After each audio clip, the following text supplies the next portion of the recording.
Hai semua, kali ini saya buat kue tradisional yang sangat mudah dibuat dan rasanya enak banget.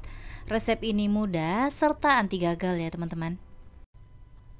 Rasa pandan dan coklat kalau dipadukan jadi satu, berasa banget enaknya ya teman-teman. Manis, gurih, legit, kenyal, dan tidak keras. Cocok banget dijadikan suguhan saat ada acara, dijadikan cemilan untuk keluarga, ataupun dijadikan ide jualan juga. Yuk langsung aja kita buat sama-sama. Pertama-tama, siapkan wadah bersih serta kering, lalu masukkan tepung ketan sebanyak 250 gram atau sekitar 25 sendok makan. Tambahkan juga tepung beras sebanyak 200 gram atau sekitar 20 sendok makan. Lalu, saya menambahkan tepung terigu sebanyak 100 gram atau sekitar 10 sendok makan. Tambahkan juga gula pasir sebanyak 300 gram atau sekitar 16 sendok makan ya teman-teman. Selanjutnya saya menambahkan garam sebanyak setengah sendok teh serta vanili sebanyak setengah sendok teh. Selanjutnya bahan kering ini akan saya aduk dengan whisker sampai semuanya tercampur rata. Untuk takaran sendoknya jangan terlalu penuh atau munjung ya teman-teman, cukup cembung aja. Dan kalau udah tercampur rata bahan kering ini, selanjutnya saya menambahkan santan sebanyak 1300 ml. Untuk santannya dimasukkan secara bertahap ya teman-teman. Kemudian diaduk dengan whisker sampai rata dan tidak ada bahan yang bergumpal. Yang saya gunakan ini santan segar ya teman-teman, dan gunakan juga santan yang kental supaya rasa kuenya enak dan makin gurih. Tapi boleh juga diganti dengan santan instan yang ditambah dengan air.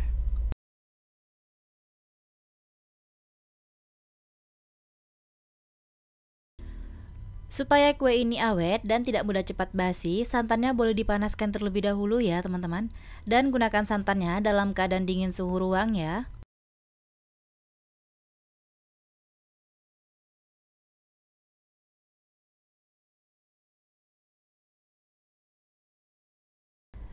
Setelah semua bahannya ini tercampur rata dan udah larut, lalu dari adonan yang banyak ini saya bagi menjadi 3 bagian, sama rata dan sama banyaknya. Dan untuk wadah yang pertama, saya masukkan coklat bubuk sebanyak 1 sendok makan atau sekitar 10 gram ya teman-teman. Saya larutkan terlebih dahulu dan ini saya aduk rata sampai semuanya tercampur.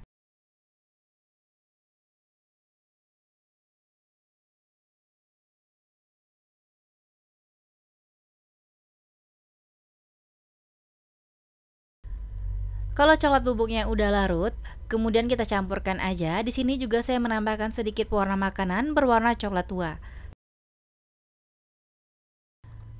Selanjutnya, saya aduk rata dengan sendok sampai semuanya tercampur dan tidak ada bahan yang menggumpal ataupun bergerindil ya teman-teman.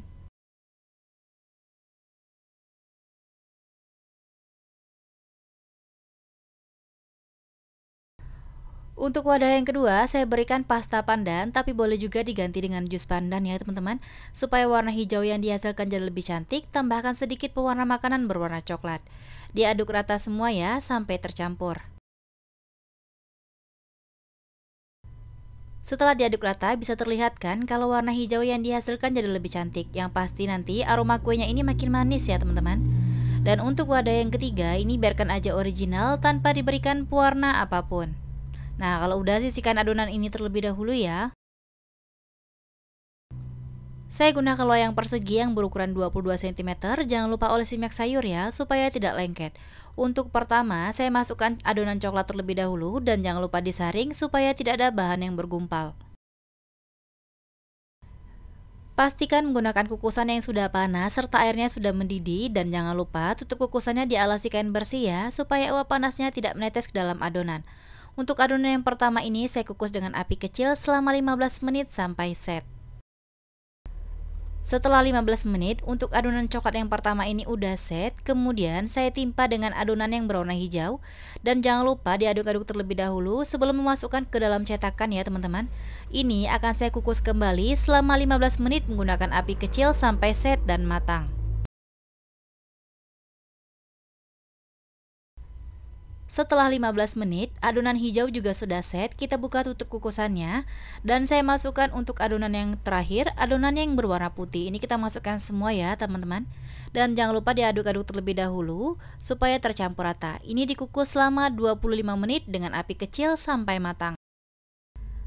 Setelah saya kukus kuenya hampir selama 1 jam, kuenya sudah matang, kita buka tutup kukusannya.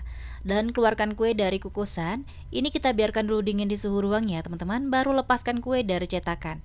Karena kalau masih panas, kuenya masih terasa lembek, jadi biarkan dulu. Setelah beberapa jam saya diamkan kuenya, kuenya udah dingin dan sudah saya keluarkan dari cetakan. Kuenya kelihatan sangat mulus ya teman-teman dan tidak lengket. Kita siapkan pisau potong kuenya, ini kita potong kuenya sesuai selera dan kuenya siap disajikan bersama keluarga tercinta. Bisa dilihat setiap lapisan kue ini sangat halus dan mulus serta rapi, serta permukaan atas kuenya juga tidak bergelombang karena kita kukus menggunakan api kecil. Dan teman-teman bisa lihat ketika saya potong kuenya, berasa banget kalau kue ini sangat lembut. Aroma kuenya juga wangi ya teman-teman. Tampilan kuenya ini cantik banget ya teman-teman. Dan bisa dilihat kalau tekstur kuenya ini sangat kenyal, lembut, dan tidak keras sama sekali. Dan untuk rasanya sendiri ini enak banget ya teman-teman. Manisnya pas, santannya berasa banget, gurih, pandannya juga berasa, serta coklatnya juga berasa. Pokoknya resep ini rekomen banget teman-teman cobain di rumah karena mantep banget dan enak banget. Terima kasih sudah menonton video saya, semoga bermanfaat, selamat mencoba, sampai jumpa di video selanjutnya.